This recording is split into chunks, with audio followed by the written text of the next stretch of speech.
So did you know that only 8% of us meet our New Year's resolution?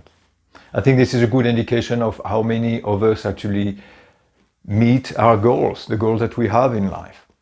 And why is that? Why is this percentage so low? I think I have some explanations, so I will go through them. And after I will provide you with maybe another way, another strategy for you to meet your goals. What do you have to lose? I mean, 8% is pretty low, so maybe you can try and increase your odds if you like. In order for you to be successful, you need three things. You need a goal, obviously. We need a plan, most of the time. And then we need what I call a want, or the motivation. So all these three components would lead us towards action. So we all want the goal. That's not debatable. But we don't want to do the small things or the big things that will lead us towards this goal. The first point of failure is that your goal is too rigid, too precise, or too smart. So I'm sure if you had a look at how to meet your goals, you have heard of the SMART system.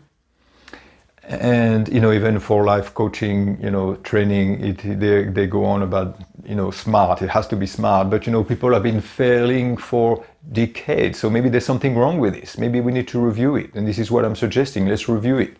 When the goal is too specific, in my view, as soon as you feel you don't achieve it, you have this sense of failure. The other component, as part of the goal that I don't agree, is the goal should be achievable. But who is setting the standards of what's achievable or not? Do you look at people beside you? Oh yes, he does that, so I can do it. Oh yes, she's achieved this, so I'll be able to.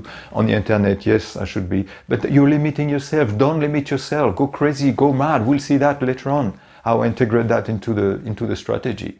And the other component is it has to be measurable. Is that you're telling yourself by the 3rd of March, I will have this, and this is time-based and the likes. And then by the 3rd of March, you don't meet it, and you have this sense of failure. And you think, what's the point? I'm giving up.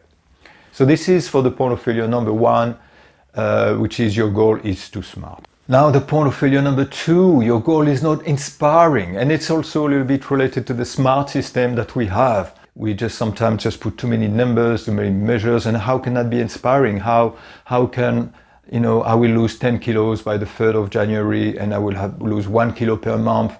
This is not inspiring. It's not something that's gonna drive you.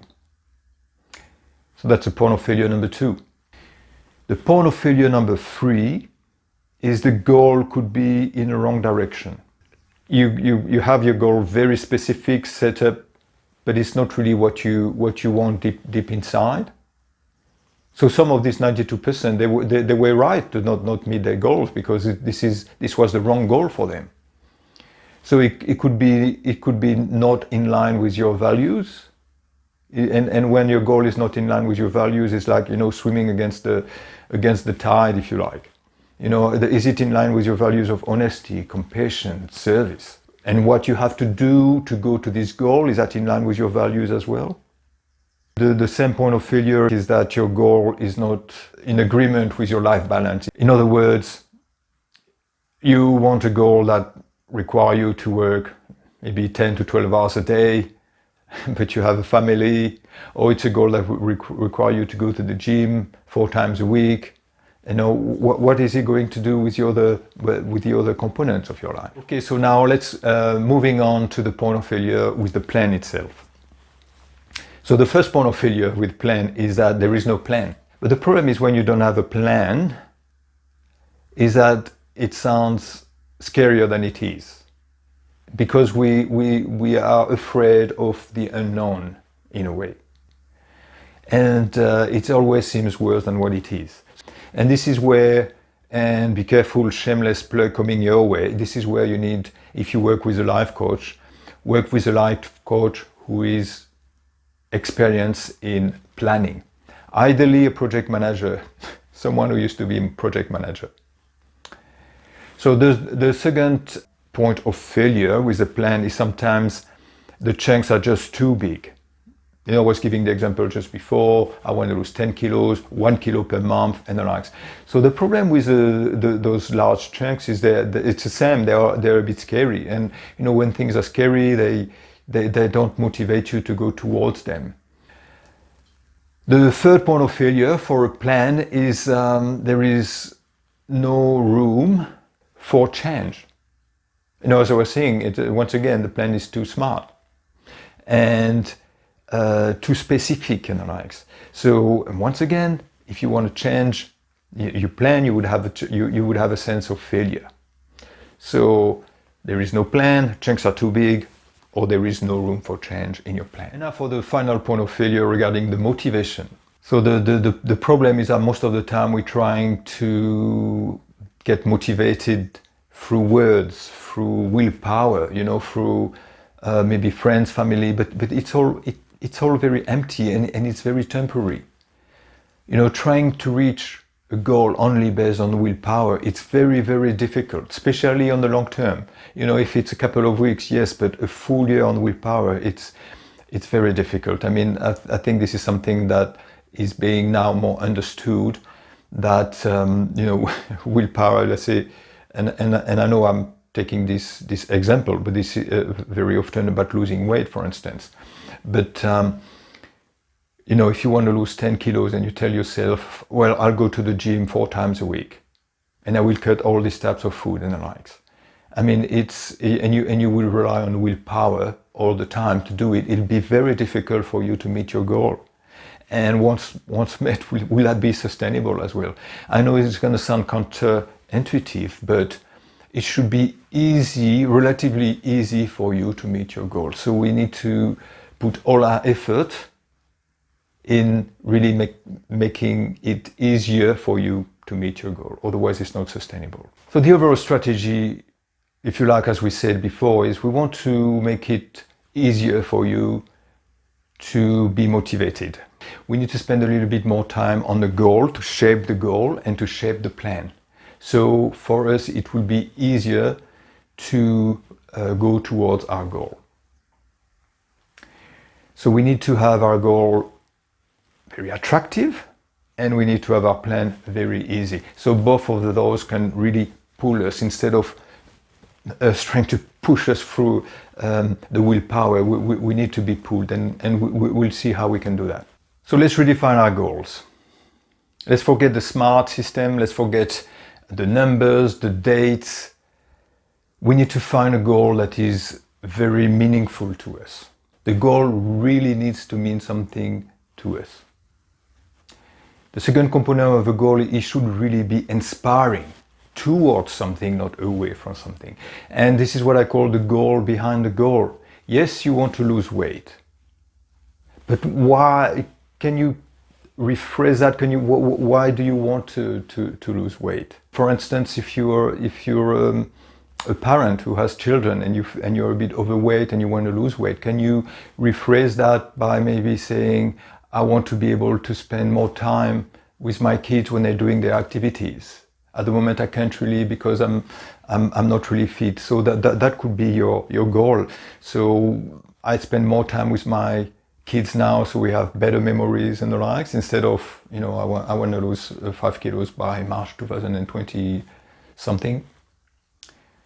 So you need to find the goal behind the goal. Which state do you want to reach once you have this goal? Your goal also should be value-based. It needs to be really in line with who you are as a person. The things that I will be doing to reach this goal, is it really in line with who I am? Let's say if you're in a very competitive environment and you need to keep your integrity to reach your goal. You need to make sure that if integrity is one of your values, you need to make sure that your goal is in line with this value of integrity and respect and the likes. You spend more time on defining your goal, but once it's done, it's done. So it seems like a little bit more hard work than just throwing numbers around.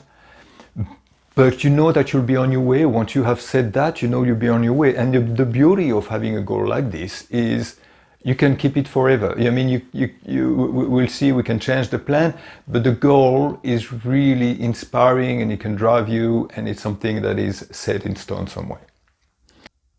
Now we have our high-level goal, something very inspiring, something we want to go towards. Now we do a plan that we can change. And this is where we can bring some of the SMART components back. We can bring back some dates and numbers, but to get us focused more on a short-term basis, if you like. A component that we can put aside is the achievable. I mean, as I was saying, what is achievable? I think you are allowed to go crazy on this, because it's only a plan. It's not a goal where you're gonna fail, and the advantage I see in being crazy is that opens new horizons, really. Now, as I was saying, this example of me, I was doing one type of trading, and everywhere I was looking, they were saying, it doesn't work. Some experts were telling me it won't work. Nobody's ever made money on this and on these forums and the likes, but I did it. And if I would have just listened to that of what is achievable, then I would have missed that great opportunity. And the advantage of going for something crazy, it really opens new parts of your brain. Like, just let's say you want to have 5 new clients by the end of the year, and you start to think, okay, I want to have 5 new clients, I need to do A, B, C. But if you blow it up, if you say instead, I want 50 clients, oh, okay, so my little fiddling is not going to work anymore. I need to go bigger.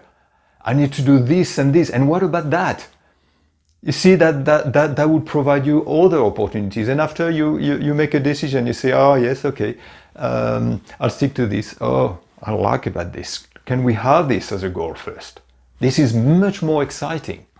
Okay, so the plan can change. There are 3 components that I believe will be very useful for a plan. The first one is continuous improvement.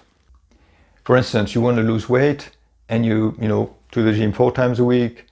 You're gonna remove this food group, and you're gonna do this and you're gonna do that.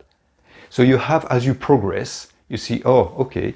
So I've noticed 4 times a week to the gym. That's good, because I do that at lunchtime. That is not a problem. I have my rhythm easy. This other stuff there. Can we do something else on this? I'd like to change something on this. Or the other way around. Or you say, oh, gym doesn't work.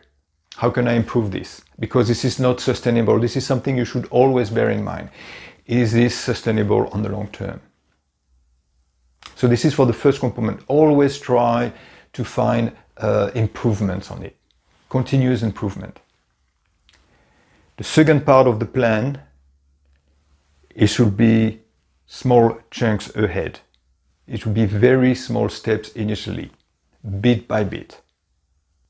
I mean, they call it Kaizen now. That's a new term that well, maybe not that new, but it's something that we do sometime. I've been doing that all my life, and one day someone told me, oh, that's Kaizen. Okay, fair enough. So it's just to have the part in front of you so small, especially if you don't have the motivation, have the first part so small that you'll do it without even thinking. Okay, so again, losing weight, the first step could be, I'm going to walk around the block once. That's all I'll do.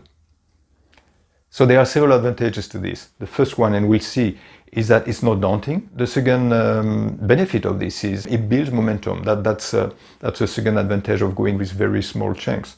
That is very useful if you have no motivation at all, no want at all. Let's say you have a big mountain to climb. If you say, oh, every day you hear, oh, I have to climb that big mountain.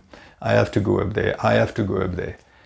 But if one day you say, okay, I'm going to just go 10 meters, and you do it, and without even thinking about it, this is what I was saying. Keep it easy. Keep your plan easy. Okay, so that's the second component, small chunk. If you want to call it Kaizen, call it Kaizen. The third part of the plan, it has to be agile. So agile, it's one of the development methodology or project management methodology. Say that you start with something, and then you change if it doesn't work, more or less. You're very agile with the plan, because now we have this big goal here that is inspiring. So you can change the plan if it takes you to this goal. I'm sorry, you can, because your goal would be to gain more freedom, maybe, or to be able to travel more, and something that is inspiring, that is hovering over your head. and then you can change the plan as long as it meets this goal. So the plan will be agile, which means flexible, and you can review it and the likes. And with that, and that will not bring the sense of failure. And this is what I've been saying, that will not bring the sense of failure, because you know that your goal will still be there. So now to wrap it all up. We've changed a goal, we have something inspiring. We have a plan that we change all the time, that we improve all the time, and that is also has very small chunks, very small steps. So we are not daunted with what we have to do. So the motivation part. I suggest for the motivation, there are 3 key things that we do every day. It takes you 2 minutes. I have also another thing that I would say I'll throw in as a bonus, if you like. The first thing that we do every morning for 2 minutes, which could be 30 seconds each, you imagine yourself with this goal met. And by goal, I mean the high level goal, the state that you will be in. Imagine yourself maybe playing with your children. Imagine yourself with having more freedom.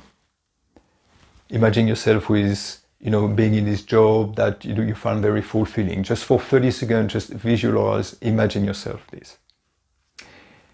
In the second part of your morning routine, review the progress made, that you have made until then. If you're looking for a job, you can have a look. Well, I've already applied for all these jobs, for instance. I've already improved my skills in that area. And this is another advantage of the small steps. So if you have small steps, you can be sure that you have something to look back towards, that you have achieved. And this is the biggest component of motivation, is looking back to what you have done. The third part of that I would like you to focus on every morning, and it's also a 30-second job, is think about the small step that is ahead of you. Because it will be small, it has to be small. Think about a small thing that you could do during the day. So that should be easy. If you've done your plan properly, it should be very easy. If you have very small steps, it should be very easy. So you have these 3 main components. Inspired by the overall goal, the state that you want to be in, inspired also by the progress that you've made, and then look at the small step ahead. Oh yeah, not a problem. Now the 4th component that I wanted to throw in there as an optional component is gratitude. Why? Because it's very easy to get, although we had a look at the plan is to be in line with life balance, but it's very easy to be obsessed with a goal and feeling unsatisfied until we have met this goal. So the gratitude really forces you to say, well, I'm enjoying the journey as well. I'm just not there waiting for this to happen. I have things that I can enjoy right now. Depending on where you live, maybe the freedom just to go to the shops and buy yourself some food if you want to. Maybe just being able to go outside, in your garden, very, very small, just, having friends, having family. You will always find something that you can be grateful for. So if you have this as well, I think that gives a good perspective towards your goal. Yes, my goal, it'd be great when I can meet this goal, but in the interim, I'm going to enjoy, what I have now. It's not mandatory. I can really enjoy because I have things to be grateful for. So this is it. This is a summary of the process. What I suggest you do is you take one of your goals and put it through this process and let me know how you go. And let me know if you need help. All the best.